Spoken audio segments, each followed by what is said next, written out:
So ito na po siya. Bali nire-resurface natin yung brake drum dito sa Toyota Hiace, yung panglikod, no? Yan, kung makikita niyo siya mga ka-GM yan. Malapit na siya matapos.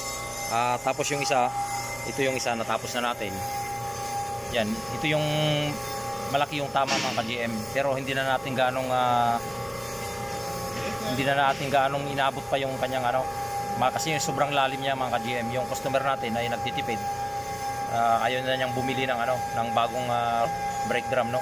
Mahal kasi yung bagong brake drum, kaya pinagawan na niya ng remedyo, re-resurface natin, pero sobrang lalim talaga kung mapapansin niyo. Sobrang lalim yung tama niya sa pinaka brake drum niya, no? Kasi nag metal to metal nga, natuklap yung kanyang ano, natanggal yung pinaka brake shoe, kaya umaskas siya ng husto, no? Pero makinis naman na siya mga ka-GM. Hindi lang natin na inabot na yung ibang anyo niya rito kasi sobrang lalim. Ngayon, yung pagre-resurface natin mga ka-GM, ito yung machine na gamit natin. Bali pinalitan natin ng talim, no? Yung pang brake drum, yung talim niya. Ito kasi yung sa rotor disc. Pag sa rotor disc kasi double blade yung talim ng ano natin. Yan, tinanggal natin to. Tapos pinalit natin yung pang brake drum. So ayan po.